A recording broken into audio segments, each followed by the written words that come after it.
Hi, this is David Carter, principal of the Sports Business Group and associate professor of sports business at USC. And you're listening to From the Heart with Ed Hart, presented by Orange Kiwi.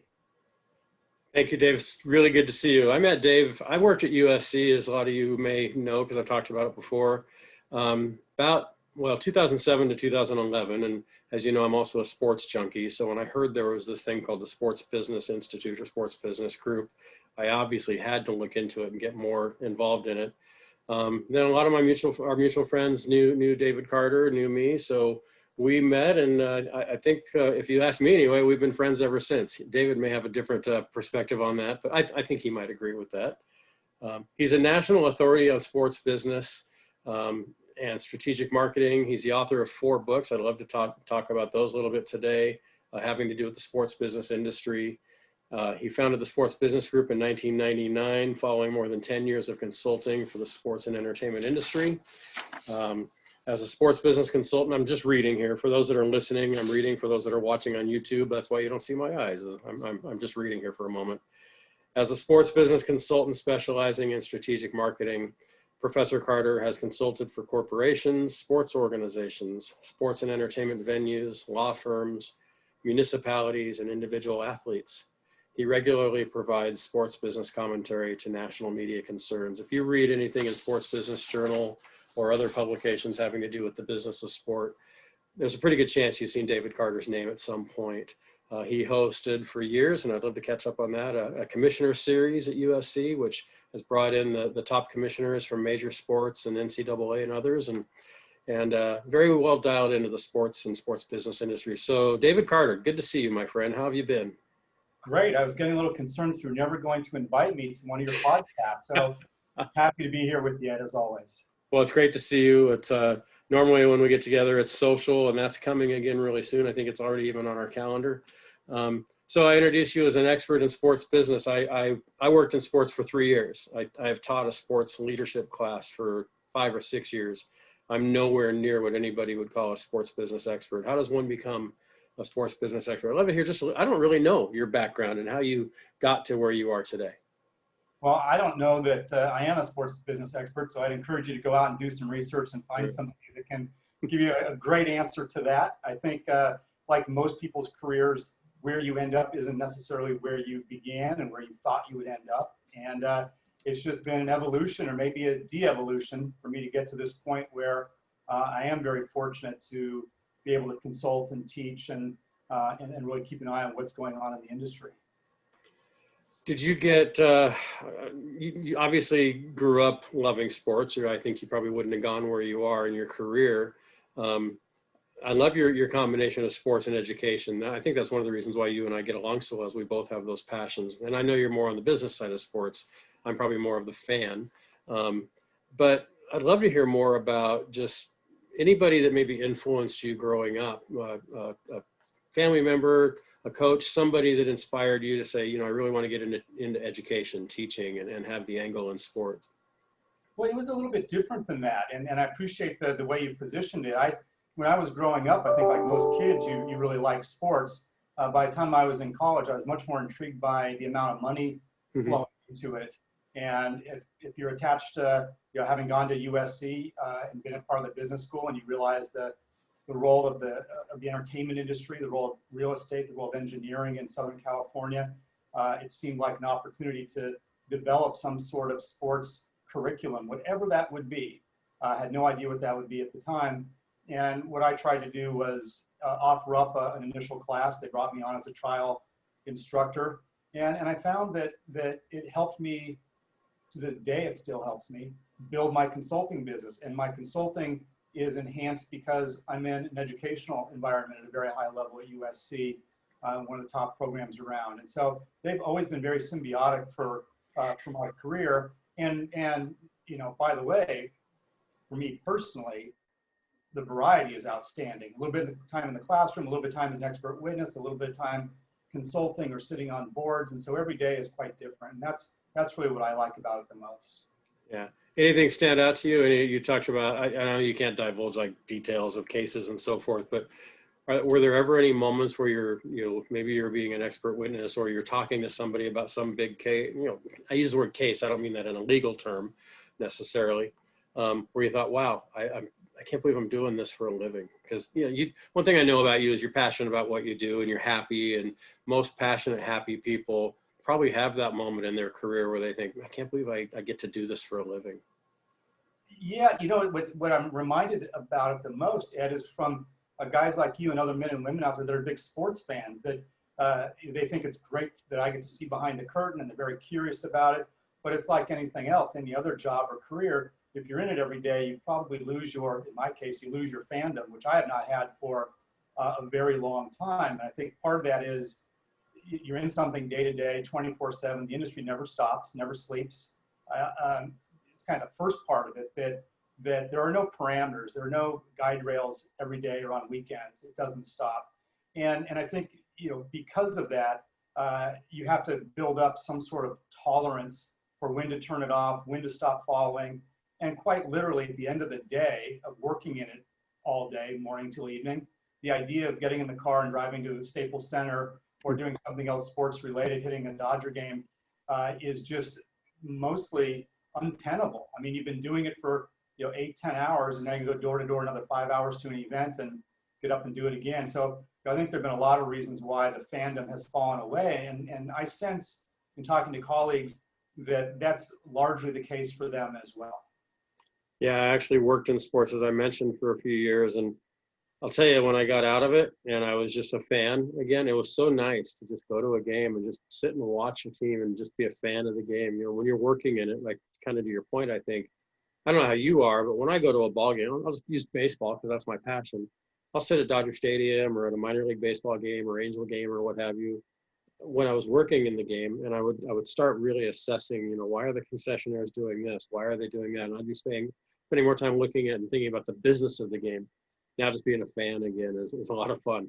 So yeah, I would imagine you and I are about the two worst people in the world to go to a sporting event with if someone really wants to enjoy the game, because we're commenting on concession prices and how slow the parking line is, and oh my God, that guy's getting paid X and he's not performing, and kind of the proverbial buzzkill. So probably aren't at the top of many lists to attend a game. But I want to go back to something you mentioned a moment or two ago, which was a little bit about mentors, and one of them was the gentleman who really gave me my start, and I am still in touch with him to this day. I was a sophomore at USC as an undergrad, and so that was a long time ago. That was, call it 1984, 1985, and through a brokerage house, a financial services institution in Palos Verdes, and he gave me a shot, and he was investing and working with some sports agents on athlete portfolios and financial management. And I really thought that was interesting because I could tell that the contracts were starting to rapidly increase coming off the '84 Olympics. Sponsorship was big. Advertising on TV was equally charged at that point. And so he gave me a shot, and here we are, basically 35 years later, he and I are still in touch. That's awesome. Yeah, and that's what I love too. The mentors in my life, the same thing. I mean, I've got a lot of people that come in and out of my life now that are really important and great friends, and they mentor me on certain things. But my high school baseball coach, I mean, I was 1982, my senior year in high school, and I played only 1 year of varsity. So I was only on his team 1 year. I mean, I knew him all 4 years, but I was only on the team 1 year, and I was hurt. So I didn't play. I think I had one at bat all year. I asked him when I got hurt, how can I get involved? And he offered to have me be his third base coach. And so even though I was an 18-year-old kid who was just another guy on the team and probably the lowest, as far as talent was concerned on a really, really good high school baseball team, Coach Martin took me under his wing and just taught me and mentored me. And to this day, I still stay in touch with him. He's 80-something years old, lives up in Chico, and I've visited with him several times. And, literally just a few months of my life, day to day with that man has changed my life. And it's not because I needed a father figure. My dad's 93 and still around and my greatest mentor, but something about that coach that just really took an interest in me. And really, I think that's where he taught me the game, because he was just a magnificent coach. Well, I think there's a lot of comfort in somebody like that. And I think nobody is ever done needing guidance or advice or a shoulder or what have you, and be able to turn to someone with no holds barred and just, have a great conversation remains super important. I think even these days, it's even more important for a lot of folks. Yeah. So about 3 or 4 months ago, we're sitting here, halfway into where we are currently in this COVID pandemic. I have to go there because, as you and I were talking before we started this interview, and we've talked before, and I'm sure we will again. 3 or 4 months ago, I personally didn't think we were going to see any kind of sports in 2020. I mean, it looked like everything was closing down. I think I spoke with you probably about the time that the Golden State Warriors were thinking about maybe playing a game in an empty arena. And that went from literally that conversation to within 24 hours, everything was kind of down. What do you think? I mean, there's so many questions I could go to, but the one that I really wanted to focus in on with you because of your background and expertise, what do you think the long-term impact, and maybe pick a sport or all sports, or is there one that you think is more resilient and will do better than maybe another? For example, I think golf on an empty golf course is actually kind of cool. When I watch the Masters coming up in November, I'm watching that for the golf course anyway. Certainly the roar of the crowd and all that is really awesome. And I think that's why maybe ratings are way down in the NBA for the finals. I saw a number the other day that said maybe like 5 million people watched the Laker Heat game the other night as opposed to 20 or so million in previous years. Do you think there's a sport that's more resilient or less? And going back to my first question, what do you think the long-term impact on the sports industry in general will be because of this year? Yeah, that's a great question. You do have to answer the first one that you posed, and that is, where does it end up? And I'm fortunate right now. I'm doing some consulting work for one of the 4 major sports leagues, corporate offices, and I'm also consulting for an individual NBA franchise, as well as an investment bank that specializes in sports-related transactions like buying and selling franchises. And so even from just those vantage points and just what I pick up on talking to colleagues, my concern that I started to notice about a month or 6 weeks ago, and this goes to your NBA TV ratings question, is I believe fundamentally when sports comes back, it's going to settle in at a lower level. Demand is going to be substantially lower. So let's say before COVID, on a scale of 1 to 10, demand for sports from fans was a 9. Yeah. Well, now everybody has a lot more going on in their lives. The privileged position that sports had in our society, our culture, with families, et cetera, I think has been diminished for a variety of reasons that we can also talk about. And I think when it bounces back, it might bounce back to a 7. And I just don't see, yes, there's some sports and some pockets of the country and elsewhere that are clamoring for it, but this overall thought that sports was appointment television. When do I get a ticket for a game? Again, forgetting health issues for a moment. Sure. That the demand is going to come back. It's going to be a lot more tepid. And I think you have to also realize, you and I are generally talking about demand for sport from fans. Guys like you, what about the corporate fan? They might be more reluctant to come back and spend. And so when we talk about demand for sport, it's not just what I call the face painters, but it's the corporate crowd. And if that's a 1-2 punch, if they're both slow to come back. And so I sense that there's going to be a prolonged time frame before we even get to that 7, let alone maybe an 8. And those sports that I think do well are clearly those that aren't reliant on anything turnstile related. They're not, worried about ticket sales the way baseball and Major League Soccer and some other sports are. NFL being the greatest example of being able to survive without fans in the stands and still bring in a tremendous amount of money. Tickets are important, but relatively less important amount of revenue for NFL. Again, for other sports, they're vital. And so if you take a look at indoor sports versus outdoor sports, we'll see what happens with hockey and when that comes back and how many people really want to participate in a partial season ticket. And so you can't, there's not a single response by sport or outdoor time of year. Golf, perhaps, as you mentioned, is going to be resilient, but what is the net upside to a sport like golf? I think all those things have to be weighed into account. What about for you personally? I mean, what are you finding? I know the sports fan of David Carter, you're as we alluded to earlier, it's hard when you're in the business to really just kind of put the fan hat on. I know you well enough to know that there is some fandom in you in sports because we've talked about that before. Is there one sport that now that, because everything's back, baseball's in the playoffs, basketball's in the finals, hockey just ended, soccer's going, NFL's going. Is there a sport that for you personally, you're just like, I'll use the word rooting because we're on sports. Is there one that you really either worry about the most or are just really glad it's back. And it's like, I'm so glad this is really going. Well, we'll probably talk about this later. The only sporting events I really care about, Ed, are those that are on my global bucket list. And Yeah. so those are the ones I'm really concerned with. A garden variety basketball game or college football game, not so much, but something big around the world, absolutely can't wait. So I do view it a little bit differently. I think most sports, generally speaking, sports is a commodity, and you can miss a game without missing much. And we'll see what happens long term with the health impacts and the role of social justice and other issues, how long of a tail they have and how much long-term change they affect in the sports business space. But I expect those things to have longer lasting effects. Yeah, and I was going to go there too. Do you think one of those had, and this is just, again, two guys talking here, just I'd love to get your thoughts. Do you think there's one of those, whether it's the social justice, whether it's COVID, whether it's, you know, rebounding back to a 7 from a 9, like you alluded to earlier?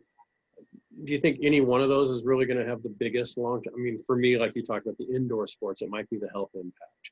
For others, it might be other things. Is there one that you look at and think that might be the biggest blow to sports in general? No, because I think they're going to have different time horizons. And the third one I'd throw on top of that heap is how rapid technology is evolving, such that you really don't need to go to a venue. And so how does that change the way money flows through the sports business world if fundamentally you don't need to be at a venue, if over time you can pull up the NBA and just watch the gambling feed or watch the hardcore fan feed or watch the courtside angle or what have you. And so I think the overall economic structure is going to change, and both social justice and public health and safety in the near term are very important considerations, but longer term is the supply and demand for sport and how does that change? And again, we talked about fans.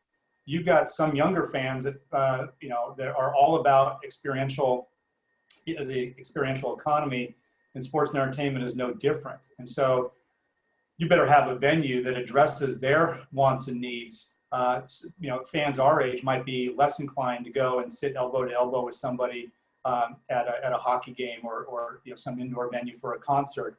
And so how are the venues going to be adapted? How long does that take? Will it be any public funding for these venues to make sure that they are adequate for the next generation of public health and safety? And so you have some medium term, say 3, 4, 5-year hurdles. And then up against that is changing consumption patterns linked to technology. And I think that's why the industry is so off balance right now, trying to understand how to make those pieces fit. I had coffee one day last week or week before with a close friend of mine who's an executive in the sales industry and sales. Works for one of our professional sports teams here, locally here in Southern California. And he said that for their team next season, they're going to keep their tickets flat. There's no seats basically available this year for obvious reasons with COVID. Do you anticipate that that's going to be kind of across the board? Are you seeing that the various leagues that, since literally no league is really, football a little bit with some fans, and I know Major League Baseball is going to have some fans at the NLCS and the World Series down in Texas, but that's like 11,000 out of a 50,000 seat stadium. Do you anticipate that most of the teams and leagues will keep their tickets flat? And if so, what's that going to do? Let's go player salaries on down the list. I mean, is there going to be an impact that they're going to feel? I think there's a couple pieces to that too, Ed, that we're not sure, I think as an industry, the effect that dropping ticket prices or holding them stable is going to actually have on attendance. Because if you fundamentally don't feel safe going to a venue, or you think it's going to be a huge hassle to get in and out based on screenings and what have you, a $50 ticket that's now $38 isn't going to move the needle for you. And so I don't think the industry has a good idea yet what the relationship is between pricing and getting people to show up. And so, yes, you can have another promotional night, but you know what? If I think it's going to be pretty crowded, I really don't need that bobblehead that badly. I really don't need that voucher for parking. So I just, again, I don't think the industry has a great idea yet, because different fan demographics, older, younger, corporate, think about it. A lot, as you know from your baseball experience, a lot of the attendants that would head to an Angel or Dodger game those are group sales from your large corporation taking people. Well, not sure that that's a viable option the way it used to be. And so I think these people that keep talking about, well, what's the, when are we going to get back to normal? The sports business world is going to have to create an entirely different framework to entice people to consume their product at venue. Yeah, I think you're right, because I think if people even if safety is an issue and health's an issue, free tickets aren't going to get people in the stadium.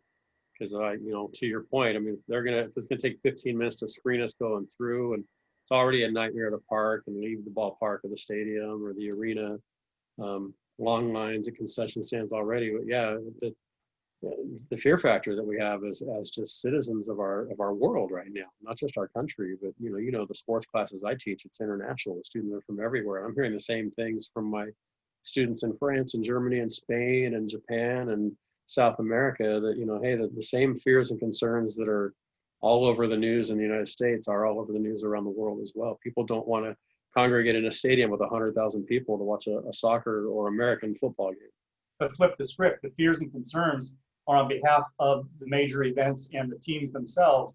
As we suggested, there's no clear pathway to an economic model that works at venue. And then right up against that is their very real concern about litigation if people get sick and things happen. And so, those things, again, are going to be causing a long-term tail in the sports industry with litigation, sponsors wanting to get out of deals, fans suing, teams. And so I think it's going to have this effect. And you're starting to see sponsors and media companies and others start to reassess their current agreements. And one that got a lot of attention out here in Southern California, as you probably saw, was Under Armour, a big footwear and apparel manufacturer, wanting to get out of their $280 million deal with UCLA.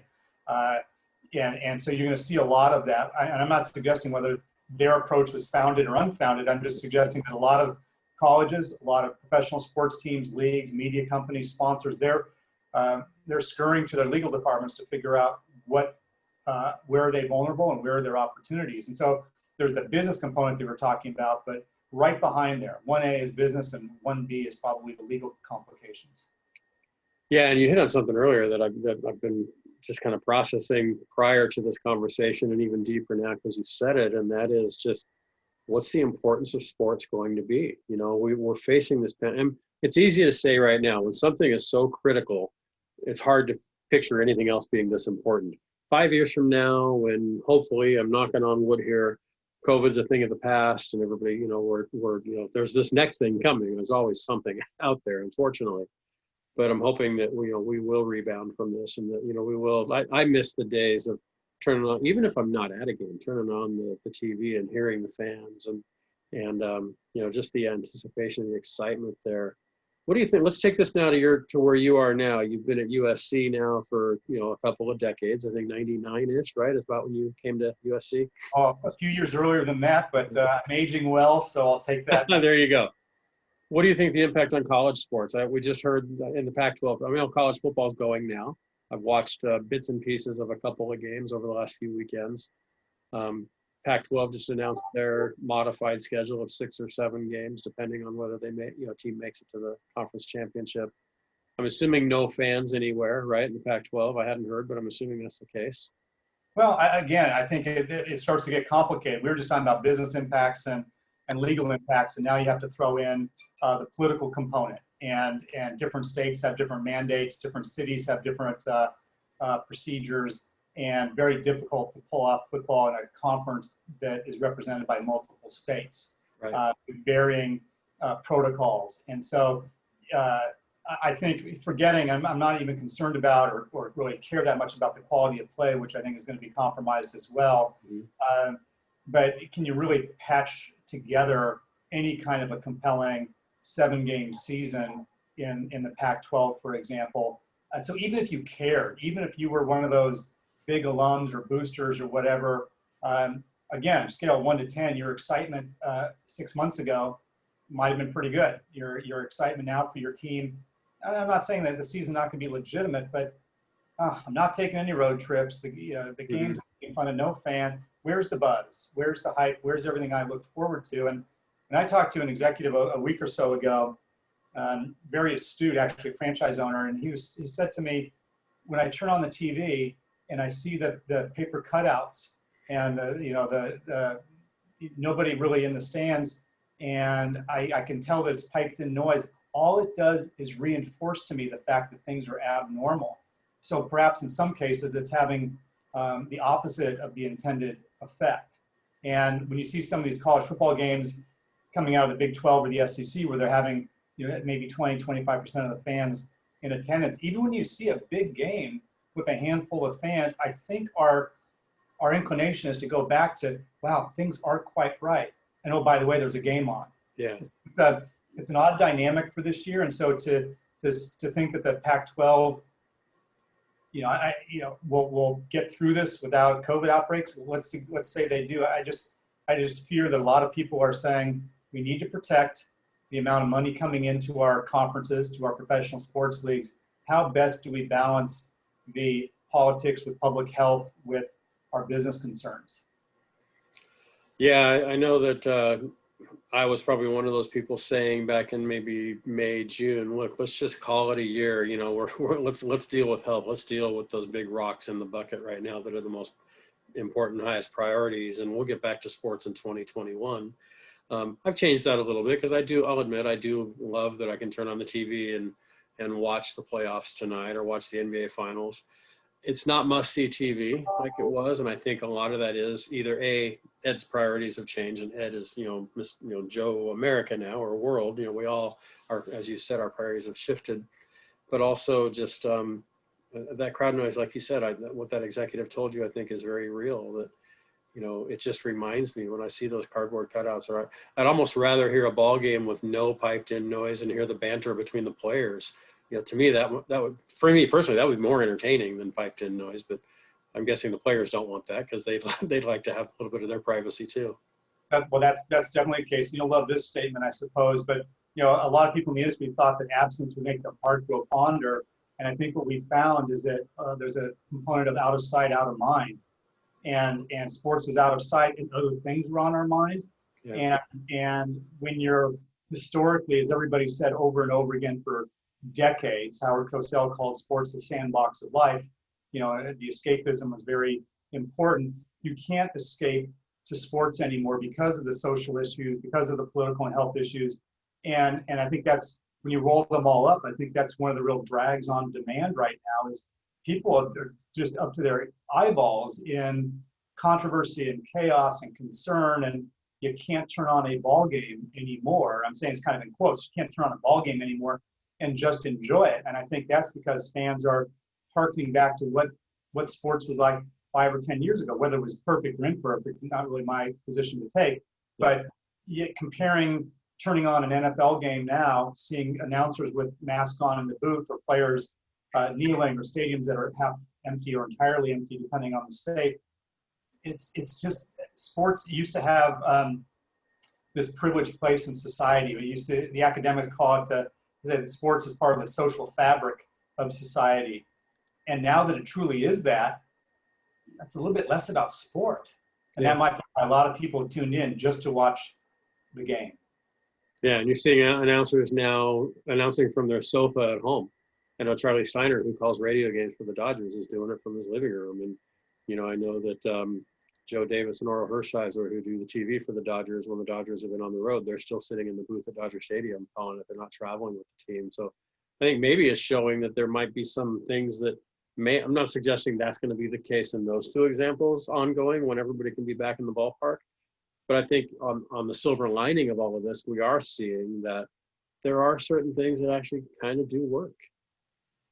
Well, I think that's true. You're seeing that in the academic setting. Everybody hates the Zoom sessions, the students, the faculty, everybody really hates it. And we're kind of settling into this new normal where, it's a little bit more convenient. As long as your technology is really functional, and maybe it's okay.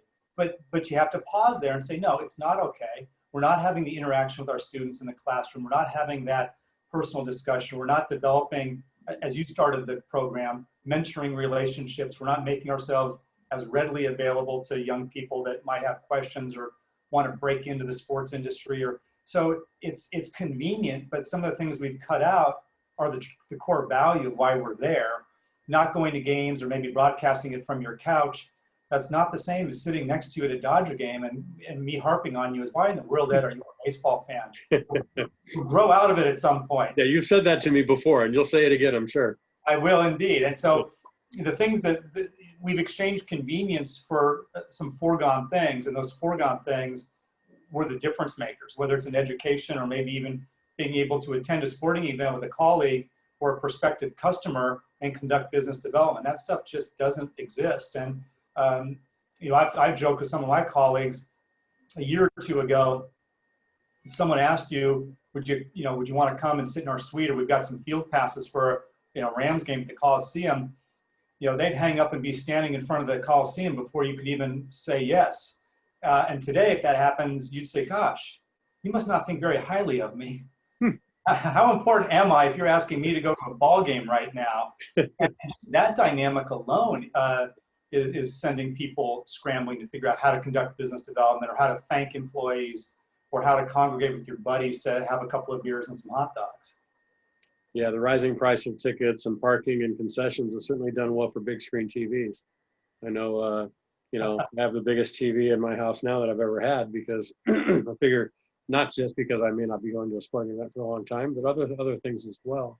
So I'd like to dive now, excuse me, go away from COVID for a minute and go away from our current environment and just talk, going back in time a bit. You launched this commissioner series that I've had a chance to be invited to every year and attend a couple of times. So thanks for the invites, and I will, I do appreciate that. Can you tell our audience a little bit about the commissioner series that you launched, what the impetus behind that was, how that's gone, just kind of the overall takeaway from that series? For those that don't know, each of the major leagues has their own commissioner. Obviously, if you're a sports fan, you know that. And David's had the chance to bring in, who's who list of the commissioners from various sports to come in and speak to students and the business community in and around USC. And I just love to hear how that whole idea started. And to me, it's an amazing event. How do you get that going? Yeah, we started that many, many, many years ago. And it may even have come up from one of my board members at the Institute, Sports Business Institute at USC at the time, which we no longer host. We had that, we shuttered that about a year and a half ago now. But it was interesting because there are so many speaker series, and it's so hard to get past the clutter in a market like Los Angeles. And the commissioners in general, headquartered in New York City, were very available to schools on the East Coast or for chamber meetings and so forth. And we knew that Southern California, LA was important to them. Through consulting and otherwise, I had relationships with a lot of people in the industry, and we thought it would be a big win in relative terms.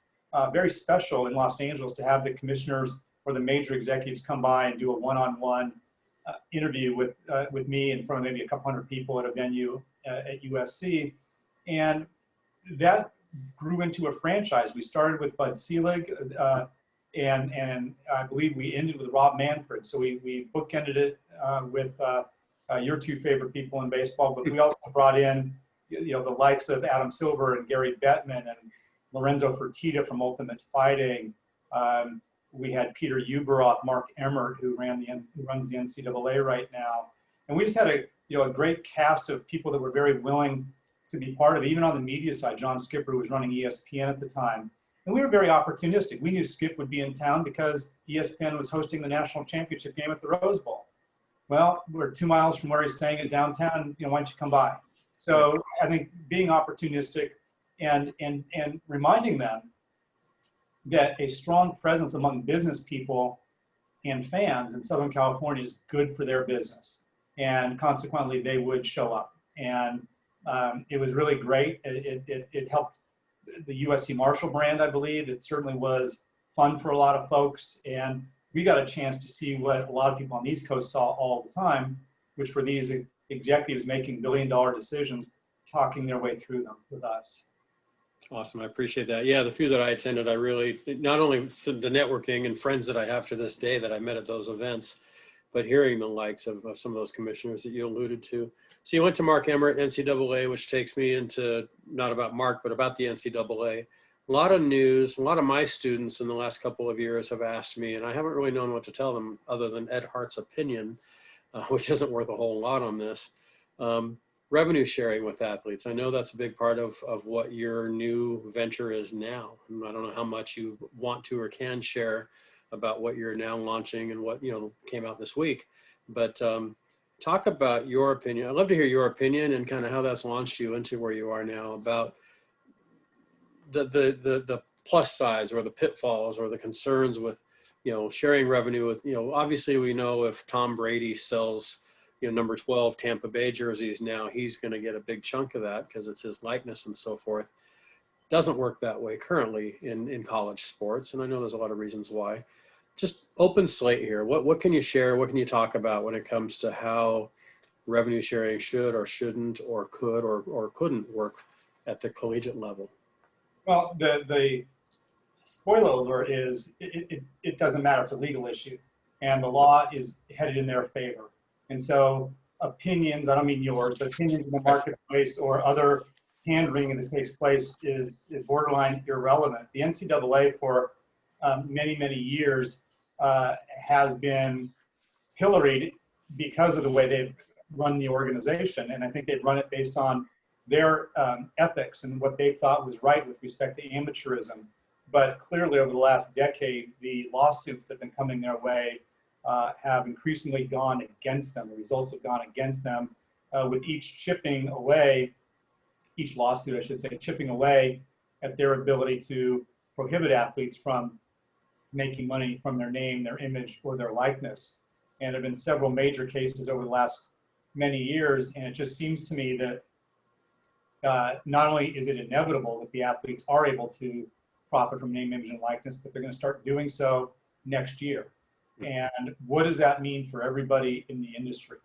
And importantly, though, there's two different things. There's profiting from your own name, image, and likeness, which allows the individual athletes to do their own marketing deals. That's different than revenue sharing.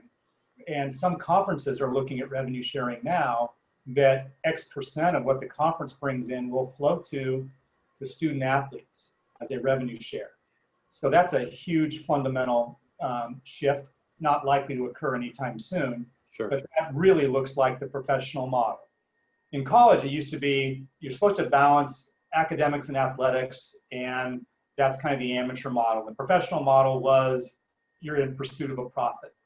And most people, if you back away from the hardcore business and legal impacts, you look at it and say, well, college sports, of course, it's every bit the same part of business as professional sports, except the players don't have a union. The players haven't been able to bargain on their own behalf. They're not employees. And so over the last decade, you've started to see them lurch much more to this professional model.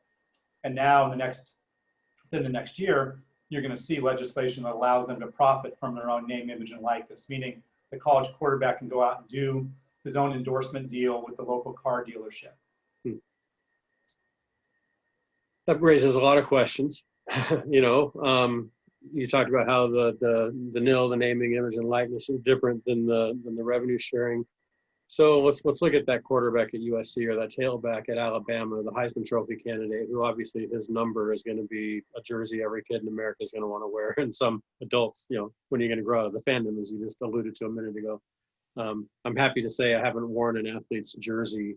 I have a Matt Leinart number 11 jersey that a friend gave me when Leinart won the Heisman, and I've worn it a couple of times at SC games. But I think I've grown out of the whole, more physically as well as age-wise, grown out of wearing the jersey. But talk about the athlete that maybe is the number 4 woman on the women's tennis team. There's no jersey. There's no, there's no way to associate yourself with that favorite tennis player or that favorite golfer or what have you, because there's not a number on their back. How does that, I think you know where I'm going with the question. The quarterback who has number 18, who sells, millions and millions of dollars of jerseys, now can benefit from that. How does that tie into what's being looked at the college level to make that, I hate to use the word fair, but to make it equitable, I suppose, for the other athletes? Well, I think you're doing, or you're thinking through it the way a lot of people have, and it's a little bit misguided. So the starting quarterback at USC is going to have a tremendous amount of competition for marketing dollars from other entertainers and influencers in Los Angeles. He's going to have a lot of potential competition from UCLA basketball players, from wherever else. It's a very, very, very crowded market. The tailback in Tuscaloosa might have a much bigger opportunity, depending on if he's the big fish in a small pond, whereas USC quarterback's a big fish in an ocean. Yeah. Big difference. And so it depends on the brand of the university. It depends on the size of the market. And then it depends on the sport. And most importantly, it depends on the personal brand. We think there's going to be tremendous opportunity for women that are involved in Olympic sports. They have a compelling story. They have a lot of followers. A lot of athletes, men and women, come to college with their own social media posse. And now the ability to make money off of that is very strong. And if they've, from youth on up, been building that and building it well and not making personal branding mistakes, we believe that the gymnasts, the golfers, the swimmers, even especially on the women's side, will have a real opportunity to resonate with a broad market, because they will now be able to get their word out there, and they have a very special story to tell. And much has been made the last couple of years about how much money a certain female gymnast at UCLA could have made if this law was in effect, and rivaled the top men's players in both basketball and football. And so it's not even about equity, it's about opportunity. And we see the opportunity very, very small for a lot of the big time athletes. But part of that opportunity for the non-revenue sports or the Olympic sports, we think it could be pretty strong. So if you're a women's volleyball player in Nebraska, you may have a real chance to make some serious money relative to what your other options are for several years, 3 or 4 years, in and around Lincoln, to include Omaha and elsewhere. And that might be an opportunity to make as much money as one of the wide receivers at USC could make. Sure. No, I think that's great. I think that's good. So I think that probably leads into your Altea Sports Partners, right? Am I saying that right? Pronouncing that correctly? Yes, you are indeed. Yeah. Tell me how that came about. I've read a lot in the last 24 hours about the organization and the founding partners and those that are involved. And you've got, some pretty awesome folks involved, Jessica Mendoza, Urban Meyer, to name a couple of people most have heard of, but the business people behind this as well. Can you talk about how this launched and what the objective for Altea Sports Partners is? Yeah, and what I like about it, Ed, among other things, the impetus came from one of my former students. I had the opportunity to teach one class in the law school at USC, and that individual became the CEO of this new company after spending a number of years at the NFL Players Association. He began talking to a couple of us in the industry about what did the opportunity look like to monetize name, image, and likeness in college. He had handled a lot of those kinds of deals for the Players Association. And we took several months and we contemplated where the market opportunity was, where we thought we needed professional support in terms of advisors, and what would our market strategy be. And we thought there were a lot of companies out there that want to make money from athletes' name, image, and likenesses. A lot of marketing agents want to broker those deals. And they'll do fine with that. But we looked at it as kind of like the Old West. Those are the guys who are panning for gold. We think we have the opportunity to make money selling the picks, the apples, and the shovels, and the blue jeans and so forth.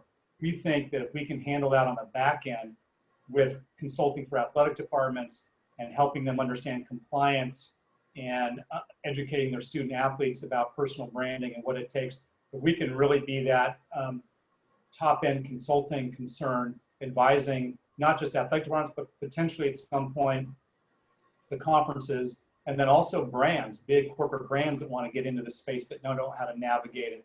We think there's some real opportunities there. So we see it from a consulting standpoint, but not to monetize directly from the student athletes. That system already exists. I think we see it again as someone's got to sell the shovels and the overalls and everything else to these men and women that are trying to make money off of NIL, and that's kind of our position.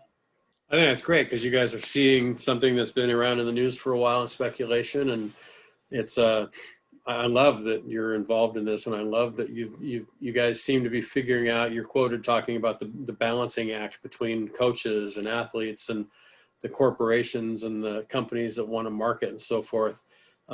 Sounds like you guys are figuring that out. So that's awesome. My kudos to you and your partners and your associates for doing this. I think there's, like we've talked about, there's always been the perception of the pros and the cons of revenue going to college athletes and so forth, but it sounds like you guys are really surrounding that in a good way, and you've come up with some great ideas to make this work.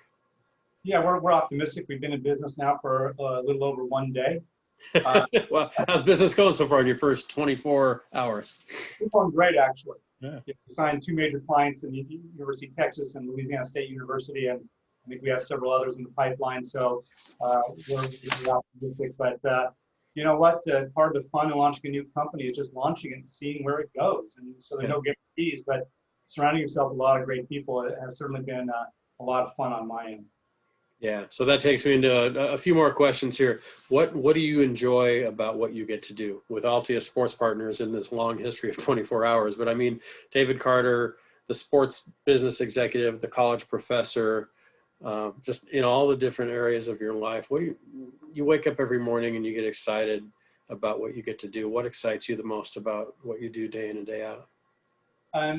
Nothing in particular, but everything in total. Knowing every day, hey, I might have to teach this day. I might have to talk to the media about something else. Oh, that's right. I have to be working on this trial for a few hours today. And at the end of the day, I've got to hop on a call with an NBA team, helping them figure out how to restart for next season. And I completely forgot that Altea, we have a conference call where we're pitching Arizona State in half an hour. So the variety, as I mentioned earlier, I think is just really fun for me. And not just fun, but it keeps me sharp and focused, because I think a lot of executives are worried about one thing, and I'm not very good at any one thing, but I see a lot of different stuff. And so I think I have a pretty good horizontal view of how sports business works. Yeah. And we got variety as what's been leading to that over the years. Well, as a sports business junkie like I am, I still read Sports Business Journal regularly, and I still follow the business of sports. Probably more, I don't look at statistics and standings, and I couldn't tell you who had the highest batting average in baseball this season. I have no idea.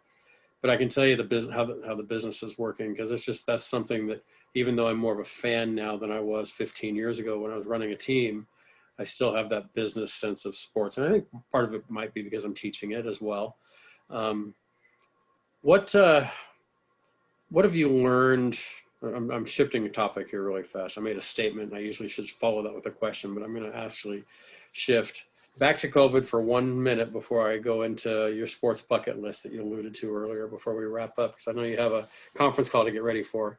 What have you learned, if there's a takeaway or two from this 2020 environment that we're in, whether it's the social, whether it's the business side, whether it's the COVID, any takeaway that's happened in 2020 for David Carter that, and I get that Altea may be one of those, and maybe that was in the works already even before the pandemic, but is there any big takeaway that maybe 5-10 years from now, you're going to look back and say, man, thank God for 2020, or this wouldn't have happened, and I'm a better person because of this particular thing?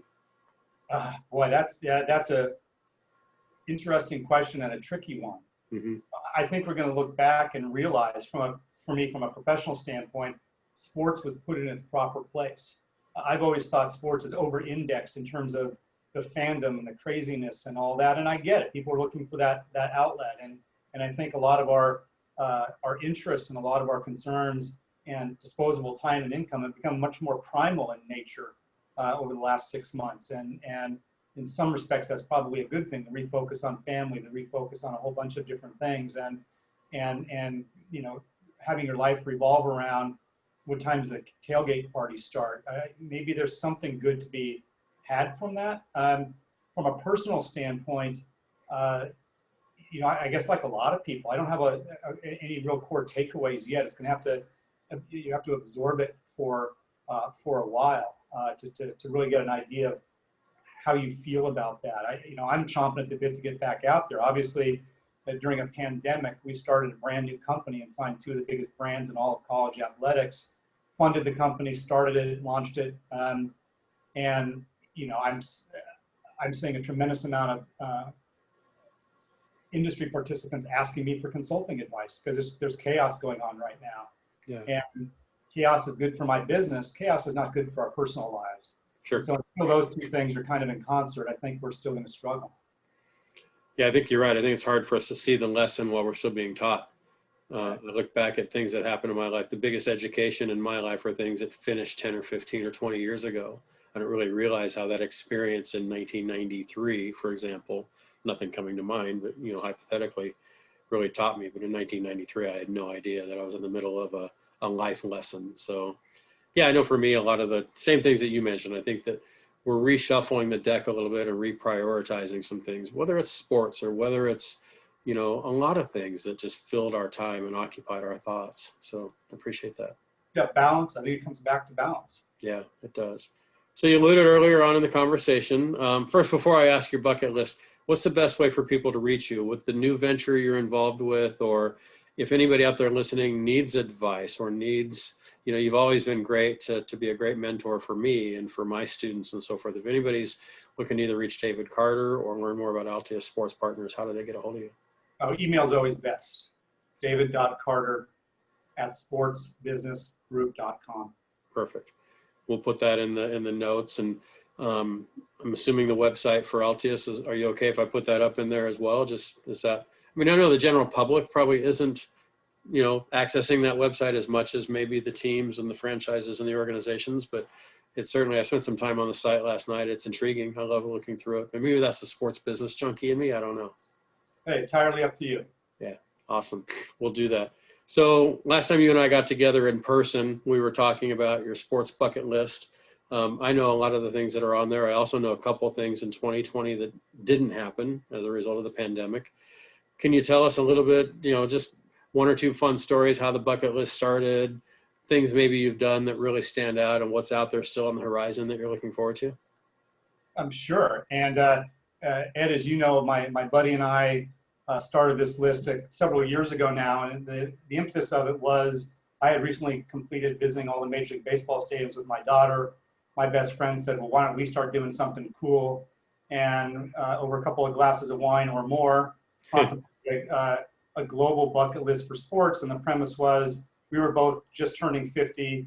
We should do 25 global events before we reach the age of 75, do at least one a year, try to hit every continent, only do one sport for, once you've done NFL football, no more NFL football. Once you've done whatever, you're done.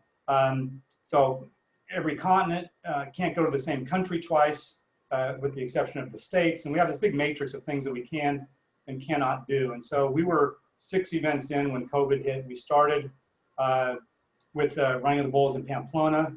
We then went to the Iditarod in Anchorage and Fairbanks, Alaska, the world famous dog sled race, caught a Green Bay Packers Monday night game. We then went to the World Cup final between France and Croatia in Moscow. We went deep sea fishing off of a private island in Panama, marlin fishing. We followed that up by going to Kona for the Ironman.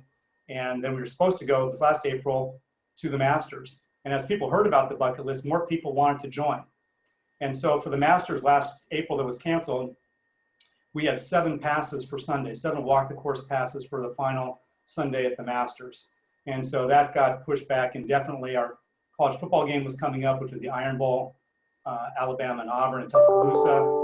So it's just events all over the world. We're looking at polo in Argentina. We're looking at curling in Canada. Wow. You name it, we're taking a look at it on a global basis. And maybe it's Wimbledon and maybe it's Tour de France, Monte Carlo Grand Prix, whatever's out there. We've got a long list. So you need this to end so that we can get back to, them allowing fans to these things, because these are all things that, you might be able to do some of these things, but they may not have fans there. So we will only do it if it's the experience that we anticipate it should be. Yeah. We could have potentially gone to Alabama, Auburn this year. What's the point? Yeah, it's that crowd experience that's a big part of that whole thing. The tailgate before and the 100,000 screaming fans and everything else. Yeah, absolutely. No, that's exciting. I love that. I loved when you shared that with me. Now, so you've got the rule of, other than the U.S., no duplicate continents. Do you do a couple, assuming a normal environment again that we're going to get back to? can you do multiple things in one year, or is it one event per year for 25 years?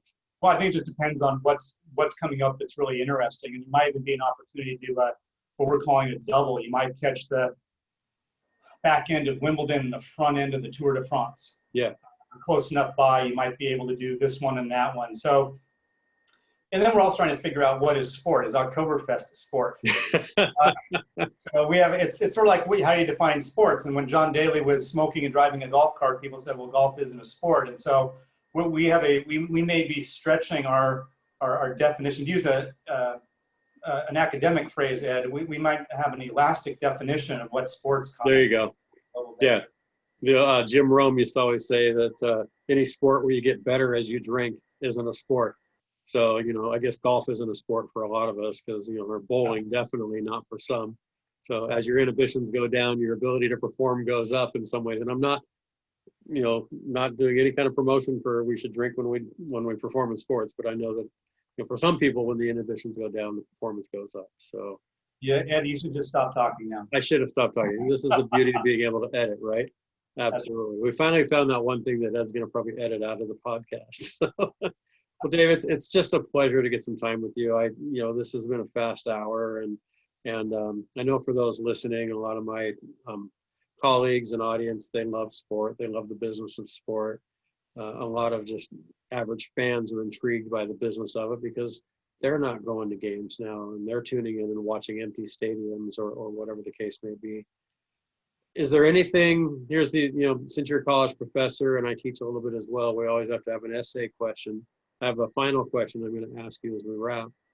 But before the from the heart essay question, is there anything that you hopefully talked about today that we missed, or anything more about any of the topics that we did touch on that's hitting you like, wow, I'd really like to expand on this? The big takeaway for me is we're able to confirm that we are getting together next week. And I'm looking forward. We are. It's on the calendar. Absolutely. Nothing's getting in the way of that. That'd be great. So, well then, David Carter, as I wrap up my time with you today, and thank you again for taking the time, especially, a day into this new launch of an amazing organization that I'm eager to follow. I'll ask you the same question I ask all my guests. The name of the podcast is From the Heart, the play on my last name. But ultimately, the goal for why I'm doing this is I really want to find out not necessarily what people are doing, because I can see that on Wikipedia or Google, but I want to know more about the why. So again, David Carter, what's in your heart? Wow, being able to make the sports business world a little bit of a better place, but also really focus on personal relationships, reputational capital, doing the right thing by your colleagues, by your family, by your peers, more important than ever as we sit here in October 2020.